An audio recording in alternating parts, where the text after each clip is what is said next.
Udah mulai. Ayo.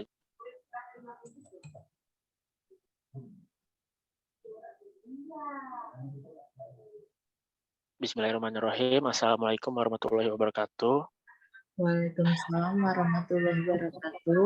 Waalaikumsalam warahmatullahi. Kami dari kelompok 10 dalam kesempatan kali ini akan membahas dan berbincang-bincang tentang masalah sistem pendidikan di Indonesia. Nah, ini dalam matkul ekonomika regional dan perkotaan.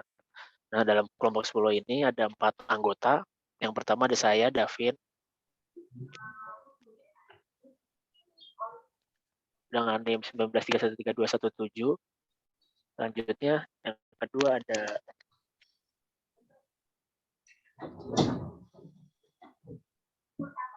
perkenalin sendiri.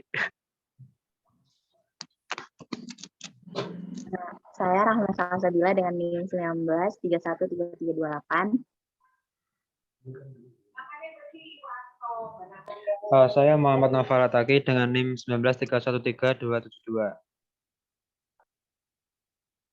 Saya Alfons Luna dengan NIM 19313037. Dengan saya Venus Aldehid Mars Itanka dengan NIM 183131116. Nah, udah semua ya dari semua anggota kelompok. Masuk ke topik yang pertama, ada sistem pendidikan. Nah, sistem pendidikan di Indonesia ini sendiri menerapkan sistem pendidikan nasional. Semua jenjang, jalur, dan jenis pendidikan harus diterapkan sesuai dengan sistem tersebut. Nah, salah satu program pendidikan yang terkini dalam negeri adalah wajib belajar 12 tahun ya, seperti pada umumnya SD, SMP, SMA. SD 6 tahun, SMP dan SMA 3 tahun. Terus ada 3 instansi pemerintah yang membawahi sekolah-sekolah ini. Yang pertama itu ada Kemendikbud, Kementerian Pendidikan dan Kebudayaan untuk pendidikan menengah dan dasar. Terus yang kedua ada Kementerian Riset Teknologi dan Pendidikan Tinggi, ini untuk jenjang pendidikan tinggi. Terus yang terakhir, yang ketiga ada Kementerian Agama untuk semua jenjang yang berbasis agama. Jadi yang bersangkutan dengan agama tuh dibawahi oleh Kementerian Agama. Di sistem pendidikan nasional bertujuan membina karakter positif, memberikan pengetahuan akademis, dan menempa keterampilan peserta didik sejak dini. Nah, next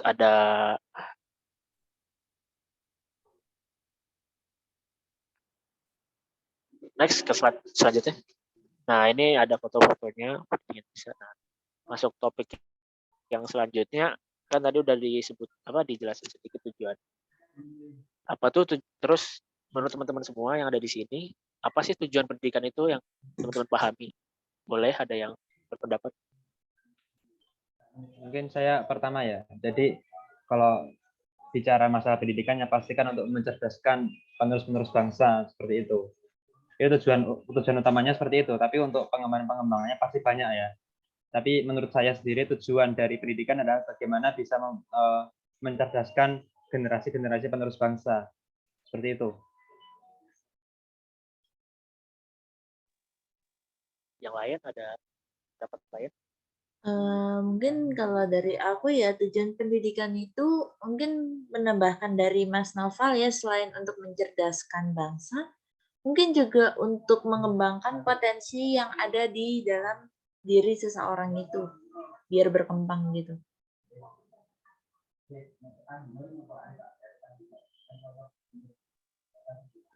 Nah, kalau aku mau nambahin sedikit, mungkin tadi kayak udah dari yang dijelasin Davin, kayak dari Naufal, dari Venus, mengenai tentang kayak sistem pendidikan dan juga teknik pendidikan ya. Nah, kalau dari aku sendiri kayak pendidikan itu lebih ke diri kita sendiri ya, ke individunya sendiri, kayak gimana sih cara kita itu sebagai individu itu menyiapkan manusia itu untuk siap dalam kehidupan selanjutnya. Kemudian kayak kita tuh juga dapat membantu manusia untuk memiliki skill dalam kehidupan. Kayak misalnya kalau di pendidikan itu kan kita tuh di sekolah itu diajarin namanya itu kayak skill, terus kemampuan-kemampuan yang nggak bisa kita dapetin di luar sekolah. Nah, jadi kayak itu sih pentingnya pendidikan menurut aku. Kalau menurut aku, tambahan dari aku ya, tujuan pendidikan itu sebagai membentuk watak kita dan moral kita untuk kedepannya agar menjadi pribadi yang lebih baik. Kalau menurut aku seperti itu. Dari semua teman-teman udah apa, memberikan pendapatnya masing-masing. Nah, mungkin aku menambahkan sedikit. Ya, kalau pendidikan itu kan apa ya, dasar dari semua, dasar segalanya itu ada pertumbuhan ekonomi, kayak jenjang karir atau jenjang pertumbuhan negara tuh dasar tuh dari pendidikan. Nah, kenapa pendidikan itu penting tuh karena ini, karena dasar-dasar dari semua ini. Jadi kalau pendidikannya tuh baik, pendidikan itu bagus, semuanya akan berdampak baik, gitu sih. Cukup ya dari teman-teman ya tentang tujuan pendidikan ini. Kalau dari aku sih cukup sih segitu aja. Oke, kita masuk ke pembahasan selanjutnya ya. Next slide. Nah, kan tadi udah dijelasin nih tujuannya kan tujuannya positif, tujuannya baik, tujuannya menjadikan lebih baik lah semuanya. Nah, masalahnya tuh apakah sekolah sudah berperan seperti itu? Nah, di realitanya tuh kayak gimana dari teman-teman sekalian? Kalau dari aku ya, kalau menurut aku belum, masih sebagaimana yang kayak kita ketahui, kayak pendidikan kita itu masih tertinggal jauh di negara-negara yang udah berkembang, udah maju pesat, kayak negara Singapura, bahkan tetangga kita sendiri itu kayak pendidikan mereka itu jauh lebih tinggi di atas kita. Bahkan di negara-negara di seluruh dunia ini kita nih peringkat ke-65 dari seluruh negara-negara yang ada. Nah, itu kan berarti kayak jadi pukulan yang berat ya untuk Indonesia sendiri. Padahal di sisi lain penduduk Indonesia itu jumlahnya itu sangat banyak. Nah, harusnya sumber daya manusianya ini mampu kayak lebih maju dibandingin negara-negara yang lain. Tapi di sini itu mungkin ada kesalahan dari sistem pendidikannya kita sendiri. Kayak misalnya kayak Deddy Corbuzier, terus Nadiem Makarim, mereka itu kan orang-orang yang mengkritik sistem pendidikan Indonesia. Nah, berarti di sini tuh ada kesalahan yang besar nih di pendidikan Indonesia. Mungkin dari sistem pengajarannya, jam pelajaran sekolah yang nggak sesuai. Kayak misalnya kita ambil contoh Cina. Di Cina itu mereka itu masuk jam sekolah itu nggak ada tuh yang namanya pagi. Nah, mereka itu mulai semuanya itu dimulai pukul 9. Berarti kan itu ada stabilitas otak dari pertama awal bangun tidur, kemudian kayak mempersiapkan, lebih preparing itu kayak jadi lebih siap untuk menangkap pelajaran-pelajaran yang ada di sekolah. Sedangkan di Indonesia itu kita tuh dituntut seperti moneter kalau dalam pendidikan. Jadi kayak benar-benar harus jam 7 udah siap, harus udah benar-benar walaupun masih ngantuk, benar-benar belum sadar, dan belum sadar itu kita udah harus mencerna apa-apa aja yang disampaikan oleh dosen, guru. Nah, jadi menurut aku itu kesalahan pertama juga sih. Dan kemudian sistem di Indonesia ini juga kita tuh dituntut untuk setiap orang yang mempunyai nilai yang gede itu mendapat reward. Nah, kemudian untuk orang-orang yang nilai kecil, IPK-nya kecil, itu tuh kayak dianggap rendah. Nah, ini kan jadinya itu kayak terpetak-petakkan kan. Nah, jadi kayak mungkin sistem di Indonesia itu lebih harus critical thinking sih menurut aku kayak gitu.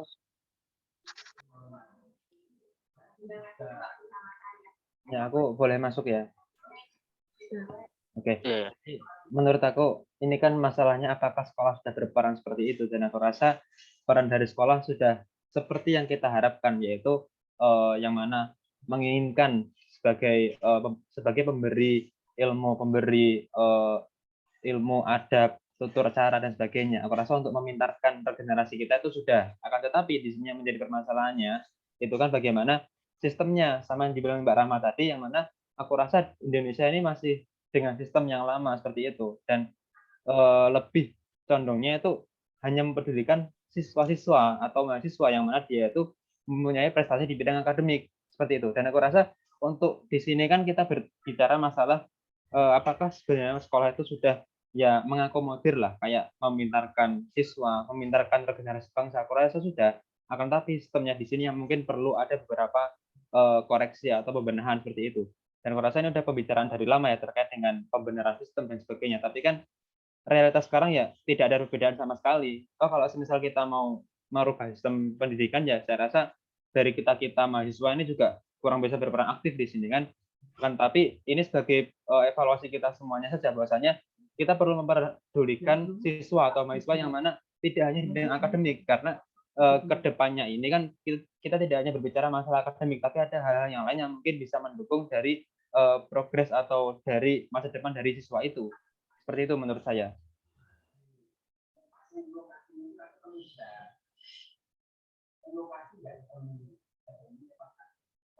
Berarti kayak masih kurikulum lama ya Mas rata-rata makanya. Iya, betul. Tapi kalau bicara masalah ini kan saya rasa sudah melaksanakan untuk ya memintarkan regenerasi bangsa, memberikan dasar intelektual yang masuk di siswa, aku rasa sudah. Tapi untuk pengembangan dan untuk memajukan pendidikan, aku rasa masih belum di sini. Seperti itu.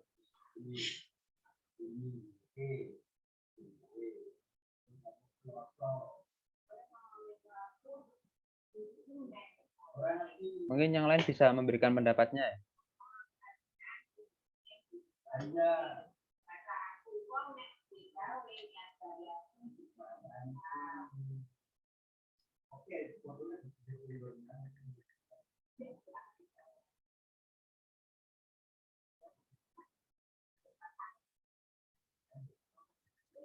Tapi kayak gini Mas, ada juga kebanyakan tuh kalian tuh kayak ngerasa nggak sih bahwa sekolah di Indonesia tuh kayak lebih benar-benar kayak monitor, jadinya tuh apa yang ada di otak kita kayak tingkat kekreativitasan kita tuh kayak nggak bisa dituangin gitu loh, ngerti nggak?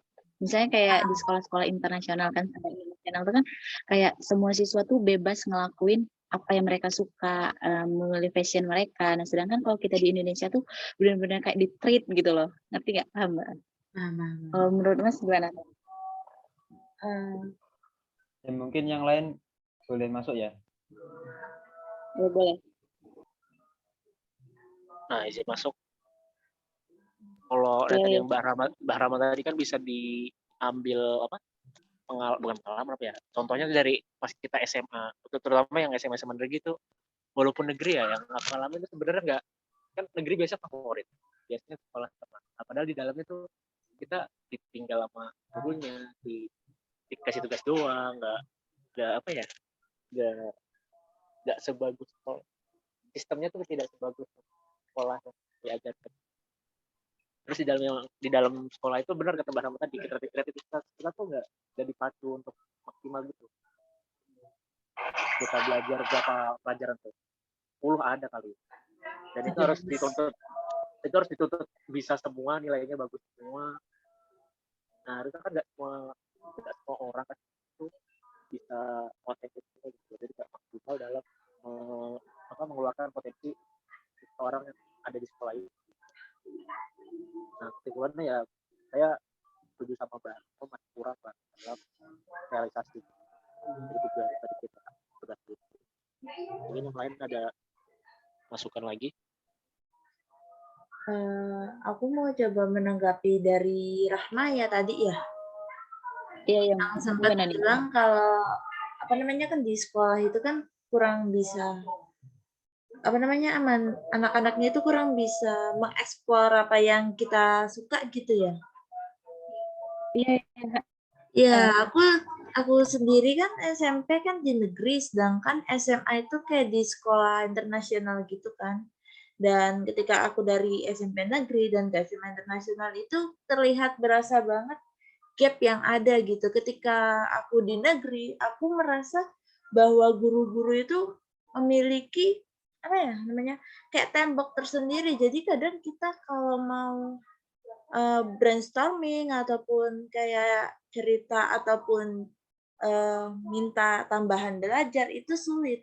Sedangkan ketika aku berada di sekolah swasta, itu aku merasa bahwa aku itu memiliki kedekatan dengan guru. Jadi aku bisa ngerasa kayak, misalkan, Miss, saya ngerasa susah di mata pelajaran ini, saya bisa meminta kayak tambahan ataupun bimbingan belajar di luar itu. Selain itu di sekolahku juga ya, kalau untuk di swasta sendiri ya, itu dibebaskan untuk memilih apa yang kita suka. Bahkan dulu aja ada yang namanya ya bebas memilih gitu. Kayak misalkan aku nggak perlu gitu harus bisa matematika aja, ataupun aku bisa bisa bahasa Indonesia, harus bisa semua mata pelajaran. Artinya walaupun SMA aku itu cuma ada IPA, tapi ketika nilai IPA aku itu anjlok, aku nggak merasa bahwa aku itu adalah manusia gagal. Jadi aku ngerasa bahwa sebenarnya sekolah di Indonesia itu antara yang swasta sama negeri itu gap-nya itu gede sekali gitu loh. Segitu dulu sih kalau dari aku. Out of topic-nya.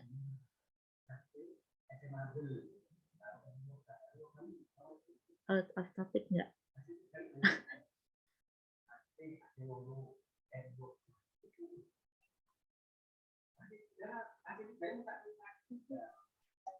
Boleh masuk ini ya, atau ini boleh masuk ya? Boleh, masuk aja. Ya, baik. Jadi begini ya, tadi kan sangat menarik ini bahasanya ketika Mbak Venus tadi menjelaskan terkait dengan perbedaan antara sekolah negeri dan sekolah swasta, itu kan aku rasa itu berdasarkan latar belakangnya kan. Siapa yang mengakomodir seperti itu? Nah, di sini kan pemerintah di sini kan aku rasa masih berpikiran lama seperti itu. Dan swasta itu punya kebebasan untuk menentukan bagaimana kurikulumnya, bagaimana sistem pendidikannya seperti itu. Dan aku rasa latar belakang inilah yang menjadikan keterbatasan dari kreativitas siswa itu terbatasi gitu kan. Kalau di swasta mungkin kurikulumnya memperhatikan bahwasanya siswa itu tidak hanya bisa dibilang pinter karena akademik, tapi ada hal-hal yang lain. Dan swasta bisa mendukung atau mengakomodir hal itu. Akan tetapi dari pihak ya Kemenak atau Kemendikbud itu kan mungkin masih punya pandangan latar belakang bahwasanya siswa itu dihitung kecerdasannya atau kepintarannya dari matematika, fisika, bahasa Indonesia dan sebagainya. Aku rasa ini adalah perbedaan yang mungkin menjadikan adanya gap di situ. Akan tetapi ini juga sebenarnya tidak ada yang salah, tapi kita sekarang tergantung kebutuhan kita mau yang bagaimana. Kalau dari aku sendiri kan ya lebih dari yang swasta tadi itu kan, karena di situ kita bisa mengembangkan kreativitas kita bisa memilih lah bahwasanya kita ini adalah siswa yang seperti apa tanpa kita dihabiskan karakter kita oleh sistem yang mungkin kita nggak setuju akan hal itu. Kan seperti itu menurut saya. Iya benar. Jadi itu.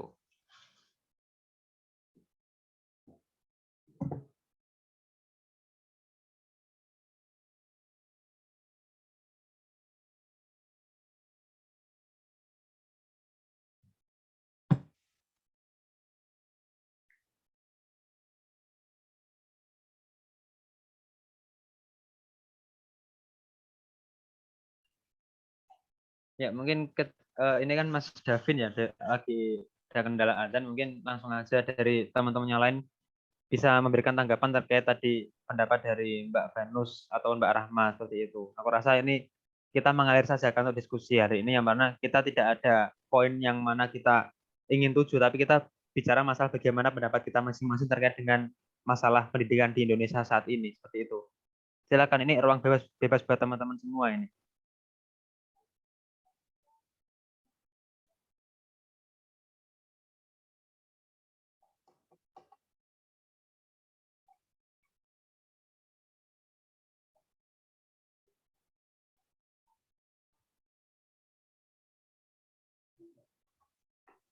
Mungkin bisa kita langsung next aja dulu ya. Kayaknya ini masih berkaitan juga deh ke sampingnya tuh. Ada data-data ngebuktiin gitu loh. Oh ya, baik. Kita ke topik selanjutnya. Mau dari sini atau mau langsung ke data-data aktualnya? Boleh ke sampingnya kali, Mbak. Iya. Nah, ya. Kayaknya aku masuk dulu ya. Nah, dilihat dari data-data ini ya, mengenai sistem pendidikan yang ada di Indonesia.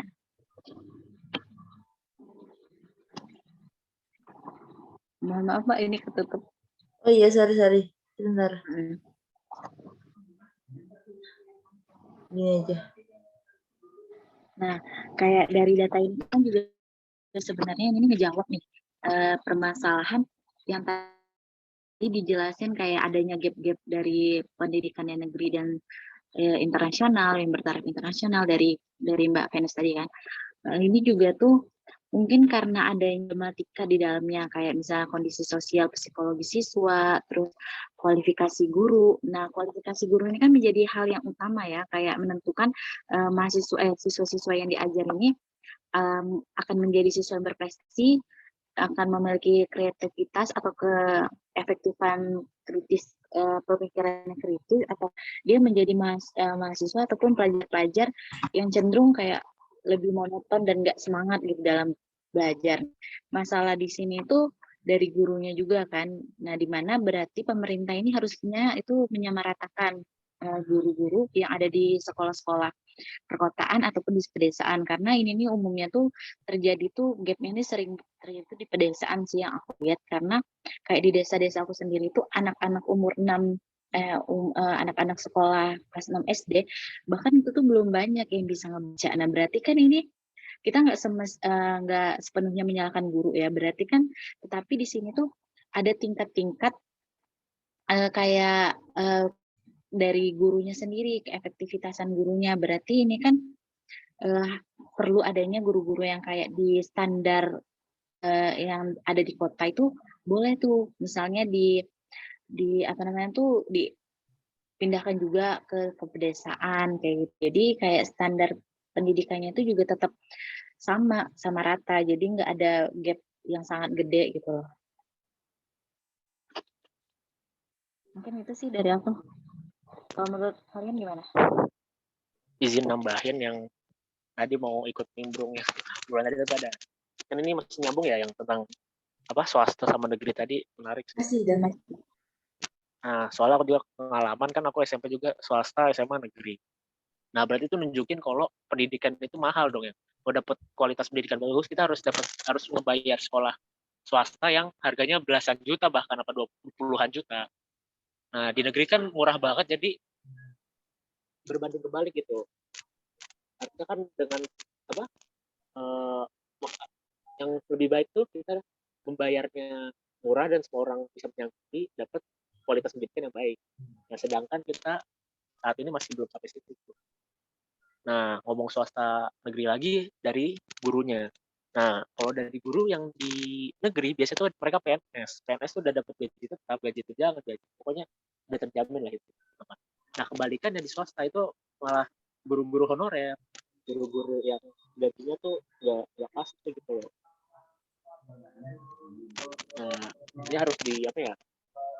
Gurunya aja tidak dapat apa namanya kelayakan gaji dan apa namanya ya?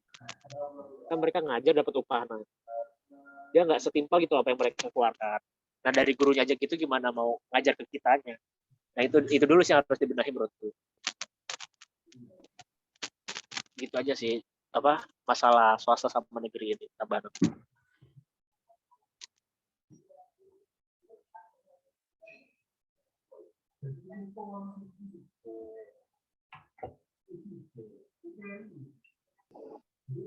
Nah, mungkin ya aku mau tambahin nih, yang menjadi penyebab salah satu yang menjadi penyebabnya tuh kayak lemahnya pendidikan di desa sama di kota itu yang kayak menimbulkan gap yang sangat gede.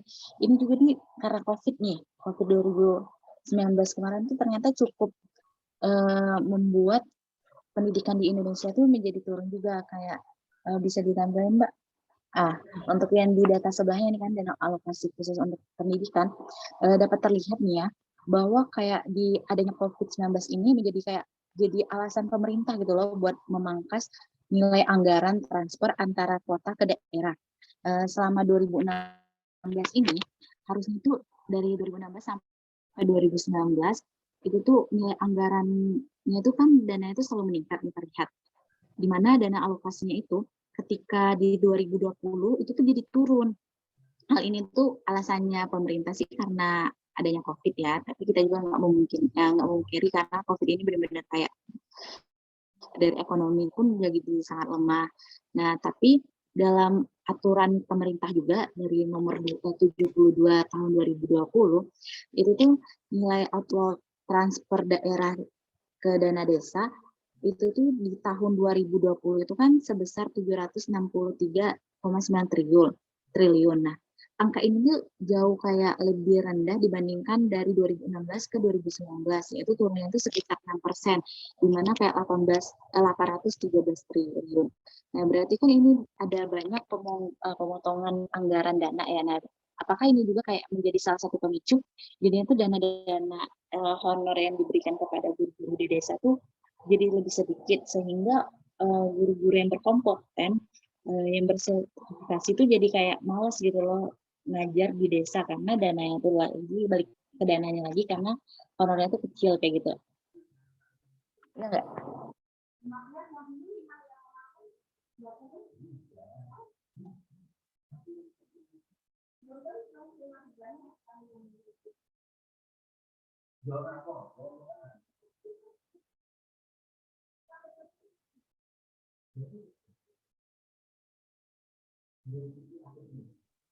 Suara aku tadi masuk nggak? Masuk. Kalau kalian gimana ngelihatnya itu guru-guru yang di desa itu kan jauh lebih berkompeten yang di kota kan dibanding di desa. Nah, menurut kalian kayak adanya penurunan alokasi dana yang tadi kayak berdampak ke sana nggak sih?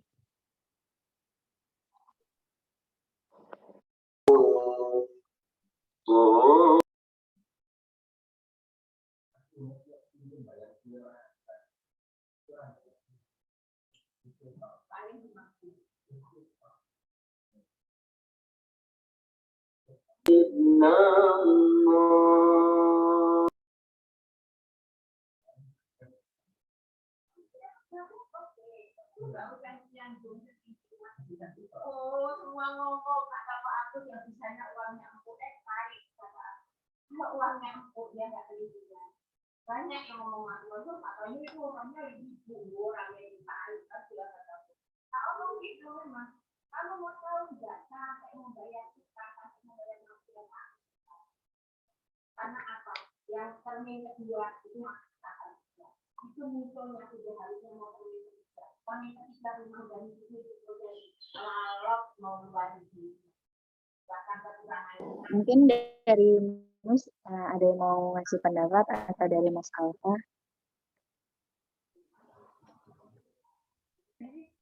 Tadi gimana? Boleh diulang lagi ya? Sorry. Oh iya, benar nih Mas, apa? Tadi bisa diulang ya? Tadi gimana pendapatnya atau pertanyaannya tadi itu? Oh iya, di sini kan di sini itu terlihat kan kayak tabel dana alokasi khusus pendidikan ya. Nah di sini itu ternyata dari dana 2016 sampai dengan dana 2019 ke dana 2020 ini terjadi penurunan 4% nih. Hal ini tuh alasannya dikarenakan adanya COVID-19 nih. Jadinya tuh dana anggaran alokasi yang tadinya ke dari kota ke desa itu tuh jadi turun berapa ya? 813 triliun. Nah, berarti kan ini nih ada penurunan. Nah, menurut kalian nih, tadi itu kan standarisasi dari guru-guru yang ada di pedesaan itu kan lebih rendah ya dibandingkan yang di kota kayak gitu. Nah, menurut kalian hal ini tuh juga disebabkan karena perbedaan upah nggak sih honor yang diberikan terhadap guru? Jadi membuat kompetensi dari guru itu juga jadi turun terhadap siswa-siswa yang ada di desa, dan juga guru-guru yang tadinya di kota itu tuh menjadi malas untuk dipindah mengajar di desa. Menurut kalian terkait nggak? Baik ya, saya paham ya. Jadi aku rasa kalau bicara masalah honor itu kan kita bicara masalah kita sebagai manusia itu rasional apa enggak gitu kan. Karena aku rasa ketika kita berbicara masalah kita dikasih tawaran nih, kita mau mengajar di desa atau di kota. Ya tergantung kita mengambil, kalau kita niatnya untuk mengabdi kepada bangsa dan negara, ya kita mengambil di desa tanpa mempertimbangkan honor itu. Itu kan mungkin orang-orang yang mungkin spesial atau gitu ya, menurut saya gitu. Dan aku rasa yang lebih rasionalnya lagi ketika kita bekerja itu kan kita pasti ngeluarin tenaga, ngeluarin ya tenaga, kekuatan, bahkan ya berkorban suatu hal untuk kita bisa mengajar itu. Akan tetapi di sini kan yang pasti kita membutuhkan yang namanya feedback dari yang kita keluarkan, yaitu honor. Dan aku rasa ketika kita bicara orang yang rasional, pasti dia akan memilih di kota karena gaji lebih mahal, sedangkan di desa itu gajinya lebih rendah. Otomatis itu berdampak juga kepada kompetensi dari siswa yang ada di desa ataupun di kota. Karena aku rasa di sini kan guru itu sebagai transfer knowledge ya, yang mentransfer pengetahuan. Aku rasa ketika pengetahuan dari yang mentransfer itu penuh dan punya kompetensi yang lebih, yang pasti dapat menciptakan siswa-siswa yang berkualitas juga. Akan tetapi ketika pengetahuan atau knowledge dari guru yang di desa itu kompetensinya kurang, yang pasti berdampak juga pada siswa yang dihasilkan dari sistem pendidikan tersebut. Menurut saya seperti itu. Aku berpandangan kepada aspek rasionalisasi dari manusia, seperti itu ya.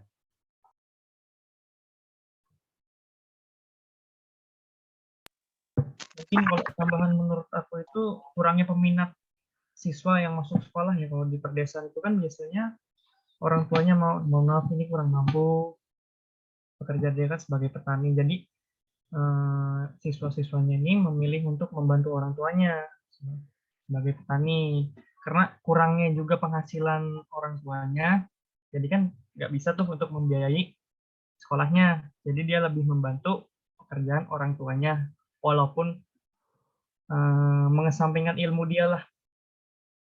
Jadi gitu kalau menurut aku.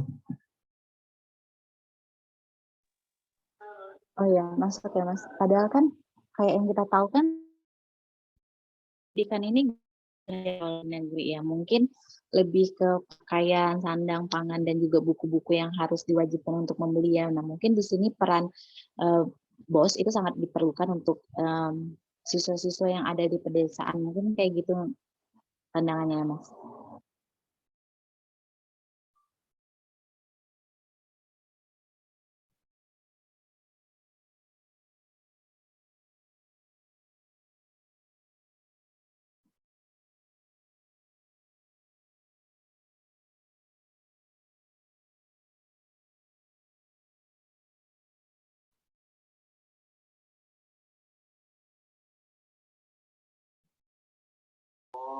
Izin masuk, iya kan apa dana BOS tadi ya, itu sangat berpengaruh penting perkembangan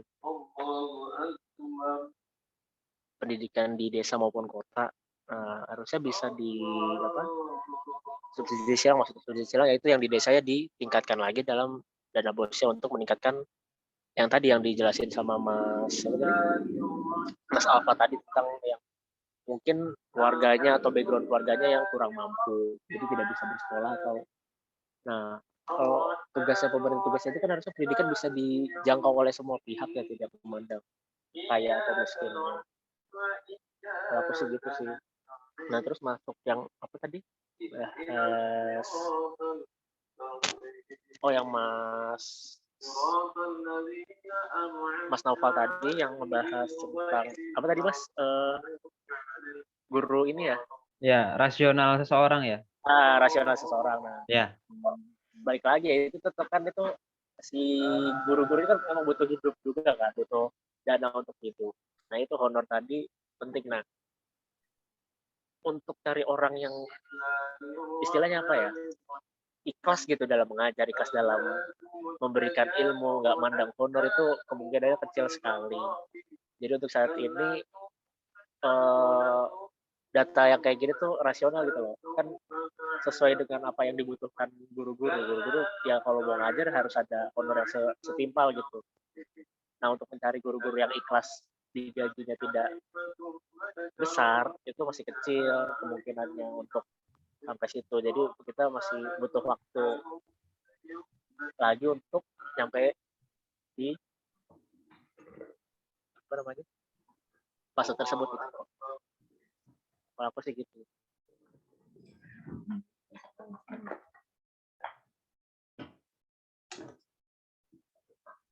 Mungkin bisa masuk ke slide selanjutnya.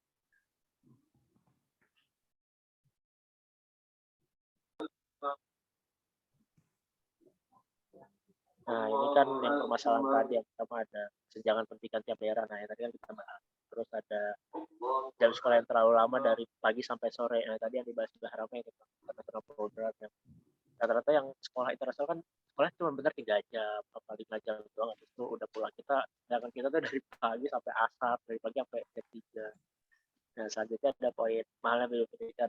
Balik lagi tadi kita udah bahas juga masalah pendidikan swasta sama negeri tadi. Terus gaji guru yang rendah. Jadi udah kita bahas juga tentang apa gaji honorer dan lain-lain. Dan selanjutnya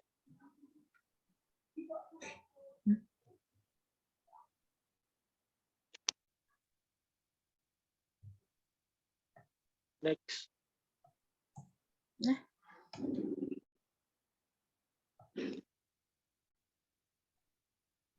Nah, ini ada datanya, data tren pertumbuhan industri jasa pendidikan bisa dilihat dari tahun 2016 ke 2019 itu kita mengalami peningkatan ya. Nah, ini kita ngomong data sih, aku pengen mencurahkan kan menteri kita kan udah baru Pak Nadiem. Kalau Pak Nadiem aku suka gitu loh, ketika bisa menjangkau semua pihak yang belum mendapatkan pendidikan yang baik. Dari yang sebelum-sebelumnya tuh belum sampai titik itu. Nah, tujuan Pak Nadiem kan untuk mengurangi kesenjangan sosial tadi yang di desa-desa yang belum cukup untuk bersekolah, masih mikirin bantuin orang tuanya dan lain-lain. Nah, dalam di Pak Nadiem ini semua itu dikasih solusinya. Yang sekarang tuh ada sistem zonasi. Jadi tidak ada lagi sekolah-sekolah favorit, sekolah-sekolah unggul. Jadi sekarang udah semua sekolah itu udah disamaratakan. Itu sih, yang lain ada tambahan.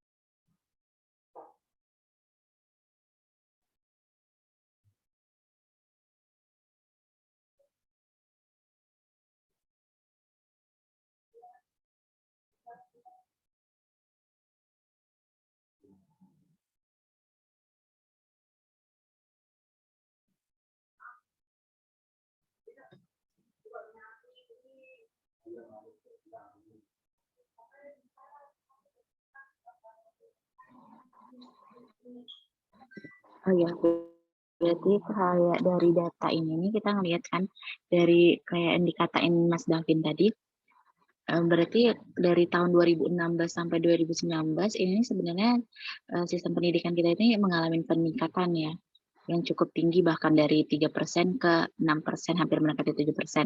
Nah, kemudian berarti mulai turun lagi ini karena ada COVID ini aja sih sebenarnya. Nah, berarti dalam hal ini sistem pendidikan di Indonesia ini juga masih punya kayak performa yang positif untuk kedepannya. Cuman masing-masing tergantung pada kita sendiri dari individunya untuk lebih semangat dalam mengenyam pendidikan.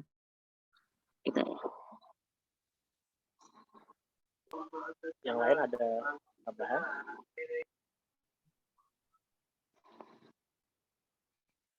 Mungkin langsung dari next apa ya? Gimana?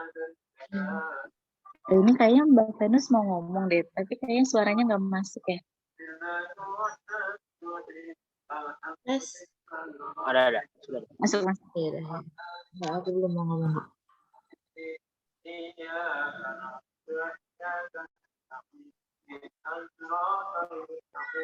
Kalau nggak ada tambahan, lanjut slide berikutnya kali ya. Kalau dari teman-teman yang lain ada tambahan gitu.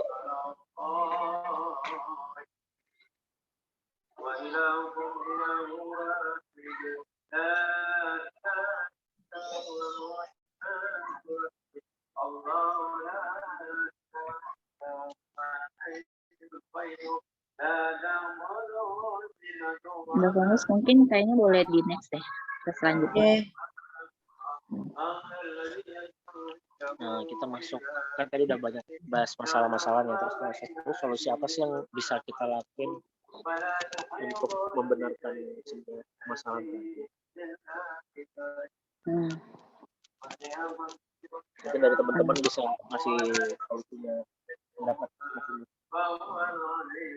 Mungkin dari aku ya, kalau menurut pendapat aku sendiri sih, dengan adanya masalah-masalah yang udah kita sebutin tadi, dengan sederet persoalan yang ada di sistem pendidikan Indonesia, nah saatnya itu kita tuh bukan lagi untuk cenderung lebih fokus ke masalahnya. Mungkin kita sekarang tuh lebih optimis untuk kedepannya, di mana kayak bahwa sistem pendidikan kita itu harus tetap percaya gitu, bisa kok untuk memajukan dan memperbaiki sedikit demi sedikit kesalahan-kesalahan ataupun ketertinggalan kita di belakang tadi. Nah, dengan cara kita tuh tetap mengembangkan kayak yang tadi dibilang, knowledge kita sendiri, terus skill kita sendiri, relasi kita sendiri. Nah, itu tuh dari kita sendiri. Jadi rasa optimis itu untuk khususnya tuh untuk kita pelajar itu sangat penting. Nah, karena kita tuh nggak bisa selalu menunggu dari pemerintah untuk perbaikan-perbaikan. Nah, pemerintah itu nggak akan bisa berjalan sendirinya tanpa adanya masyarakat yang ikut campur tangan di sananya. Maka dari itu menurut aku kayak balik lagi ke diri kita sendiri, kita tetap harus fokus dalam mengejar pendidikan dan juga kayak apa namanya tuh harus juga tetap cari tempat ataupun cara belajar yang sesuai sama diri kita sendiri. Terus kita tuh juga tidak boleh selalu menunggu dari pemerintah. Nah, kembali lagi kita tuh harus mencari dan membuat diri kita sendiri dan orang lain begitu loh. Nah, agar dari sini nih kita tuh nggak terjadi lagi ketertinggalan karena semakin kita menunggu berarti kita akan adanya pertambahan usia kan. Berarti ketika pertambahan usia ini semakin menurun tingkat efektivitasnya, maka berarti setiap detiknya itu harus berarti untuk adanya penambahan demand di masa depan nanti. Berarti kita itu harus menciptakan lapangan pekerja sendiri. Itu yang mindset yang harus kita tanami. Terus kayak self knowledge juga lebih open minded kepada orang-orang sekitar, itu juga lebih membuka wawasan kepada diri kita sendiri, kayak gitu sih menurut aku.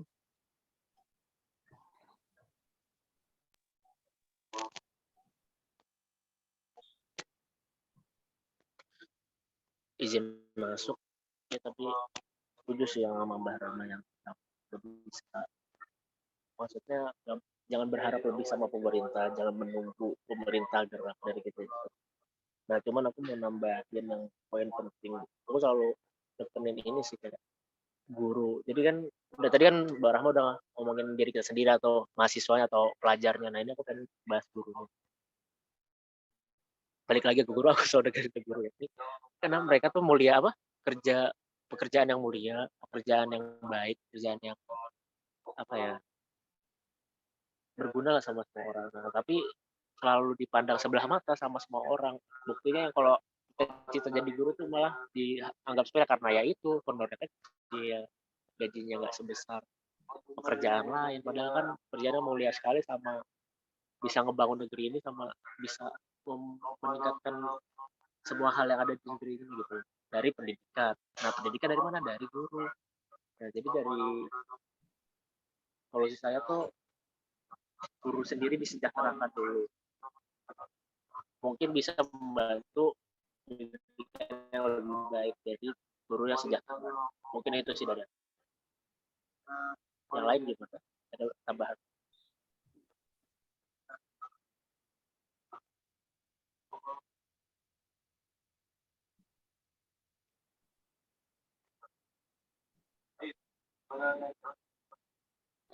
Kalau aku sih setuju juga sih, Vin, sama yang kayak kamu bilang, karena kesejahteraan kunci utama pendidikan itu kan ada di guru letaknya ya. Jadi kayak ada angka baiknya kayak kesejahteraan guru itu diutamain dulu, benar. Kayak perhatian pemerintah itu juga harus dari yang dasar dulu.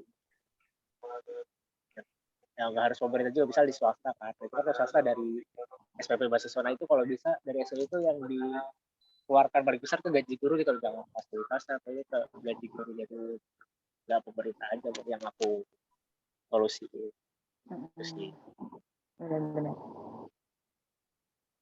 Mungkin yang lain ada yang solusi lebih menarik.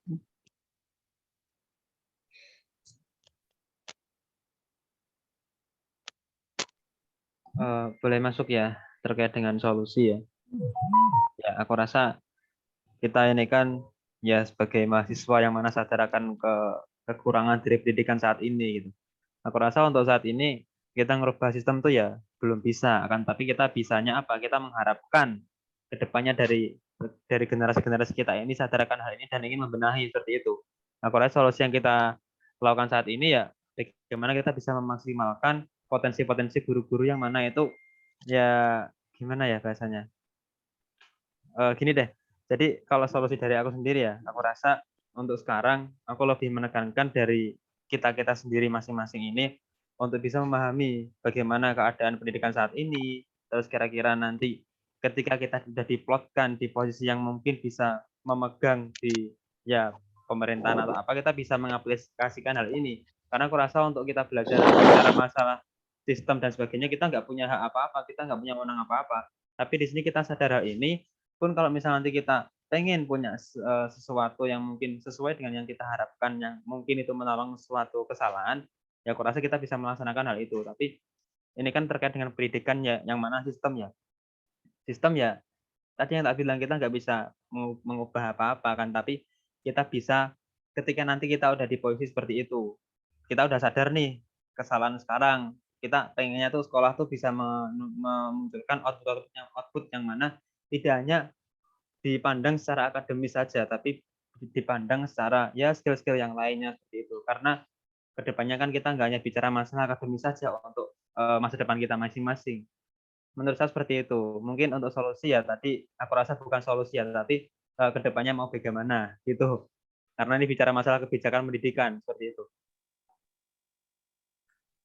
Oh iya, nih aku ada info nih. Ternyata rancangan anggaran pendapatan dan belanja negara RAPBN 2021 itu pemerintah tuh kembali menaikkan alokasi transfer ke daerah dan dana desa dari tahun sebelumnya. Nilai transfernya yaitu ditetapkan tuh 796,3 triliun atau lebih besar 4,2% dibandingkan nilai outflow tahun sebelumnya. Nah, mungkin ini juga sangat berdampak positif kita harapkan ke depannya untuk pendidikan, dunia pendidikan kita. Semoga kayak lebih baik lagi. Sistem pemerintah juga bisa lebih merata untuk penetapan kurikulumnya. Jadi ketertinggalan yang ada tuh mungkin bisa dicarikan solusinya untuk ke depannya gitu.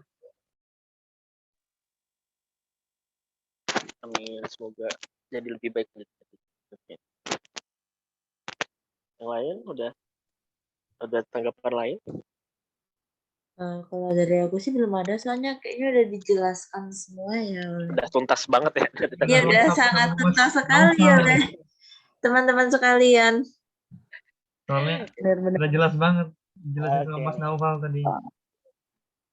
Soalnya tuh kalau masalah pendidikan nggak ada habis-habisnya gitu ya. Jadi kayak kalau ada argumen ataupun isu yang menarik untuk dibahas. Mungkin boleh di next, Mbak. Next dulu ya. Next lagi kali ya, kan ini tadi anggaran udah. Oh iya, tadi udah dibahas oleh. Ini kayaknya ini sudah dibahas kan ya tadi sama. Ya, Mbak Rahma udah dibahas. Alfa, Mas. Nah, ini ada quote sedikit dari Benjamin Franklin. Beritahu aku, maka aku akan lupa. Ajari aku, mungkin aku akan libatkan aku, maka aku akan belajar. Kata beliau seperti itu. Semoga sesi belajar kita nanti produktif dan menyenangkan. Selamat datang di kelas RPU. Udah ya? Next. Udah habis. Oke, ya gitu sih. Diskusi dari kelompok 10. Yang kasih teman-teman pendapatnya sangat-sangat informatif, seru juga pembahasannya. Oke, aku tutup ya. Oke. Terima kasih teman-teman. Ya, sama-sama. Terima kasih semuanya. Juga. Stop share dulu. Stop record.